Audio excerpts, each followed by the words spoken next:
কি কখনো তোমাকে ভেঙে দিয়েছে? এটা জেদ ধরে কিংবা অন্য কোনো ঘটনায় এমন কোনো সময় কি ছিল যখন মনে হয়েছে আর পারছো না? তারপরে কিভাবে আবার উঠে দাঁড়িয়েছো? মানে কোন শক্তিটা, কোন মানসিক শক্তি বা কিভাবে উঠে দাঁড়িয়েছো? এরকম কখনো কি মনে হচ্ছে যে আর পারছো না, ভেঙে পড়ছি, আর পারছি না? আচ্ছা, দুটা প্রশ্ন।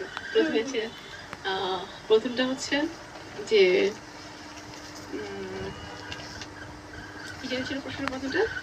ভেঙে দিয়েছে। হ্যাঁ, ভেঙে। আচ্ছা, ভ্রমণ কিন্তু প্রতি মুহূর্তেই মানুষকে ভেঙে দেয়। প্রতিটা মুহূর্ত আমরা যেই সময়ের ভেতর দিয়ে যে একটা ভ্রমণে যাচ্ছি, আমার ওই যে যা বারবার বলি, আমার যে মানুষের চিন্তার যে বৃত্তের মধ্যে বন্দী হয়, সেটা কিন্তু একমাত্র ভ্রমণই পারে ভাঙতে। তো এইটা যখনই আমরা ভ্রমণে বেরোবো তখনই ভাঙবে। এটা একটু খোলামেলা বলি, যেমন ধরুন যে আমরা যখন বাংলাদেশ থেকে হয়তো চায়না যাচ্ছি, চায়না গিয়ে কি হচ্ছে, একজন এটাকে বলছে কালচারাল শক। কালচারাল শক হচ্ছে যে ওদের পোশাক বলি, ওদের খাবার বলি, ফুড স্টাইল, লাইফ স্টাইল সবকিছু কিন্তু আমাকে শক করছে। কিন্তু এই যে যখনই আমরা ভ্রমণে যাচ্ছি তখন কিন্তু এই যে আমি মেনে নিচ্ছি, তখন এই যে আমি দেখছি যে পৃথিবীটা আসলে একরকম না। আমি বাংলাদেশে যে মানুষ দেখি, যে মানুষের পোশাক, যে মানুষের খাবার দাবার দেখি, আমার যে ধর্ম, আমার যে সংস্কৃতি, আমার যে চলাফেরা, এই যে বাংলাদেশটা যেরকম, চায়না কিন্তু তার ঠিক উল্টো। তা আমি যখনই চায়নাতে পা দিলাম তখন ওই যে বৈচিত্র্যটা কিন্তু আমাদেরকে খুব আবেগে আপ্লুত করে। এই যে বৈচিত্র্য, এটাই কিন্তু পৃথিবীর সৌন্দর্য। এই বৈচিত্র্য না থাকলে কিন্তু পৃথিবীটা সুন্দর হতো না।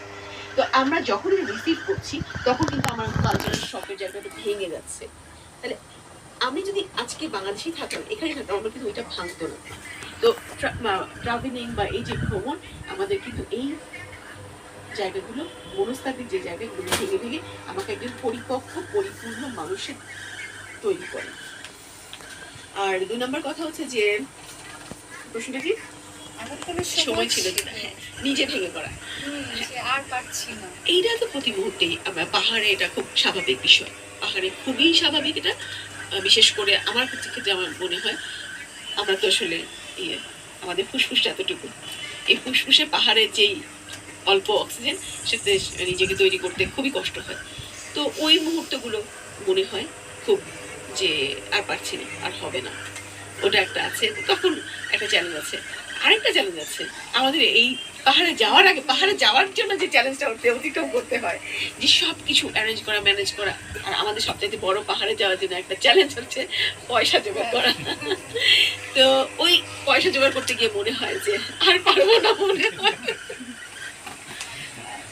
তারপরে অনেক অনেক দূর, অনেক পথ পাড়ি দিচ্ছ, আরো সামনে যাবে এই আশা করি, দোয়াই করি।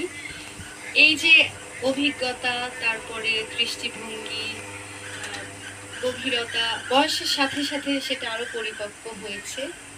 তো ওই যে তোমার ২০০৬ সালের নিশাতের সাথে যদি আজকে দেখা হতো, তুমি তাকে কি অ্যাডভাইস করতে? যে স্ট্রাগলটা মানে হতে পারে যে কোনো এক লাইনে, যে এই অ্যাডভাইসটা যদি আমি তখন পেতাম তাহলে হয়তো আমার কিছু স্ট্রাগল আসতো না। তো আজকের নিশাত, ওই নিশাতকে কি অ্যাডভাইস করবে? না, আমার কোনো রিগ্রেট নেই, আমার কোনো অ্যাডভাইস নেই। ওই মানুষটাই আজকে আমাকে তৈরি করেছে। আচ্ছা আচ্ছা, তো এটাই আর কি আমার আসলে প্রশ্ন একদম শেষে।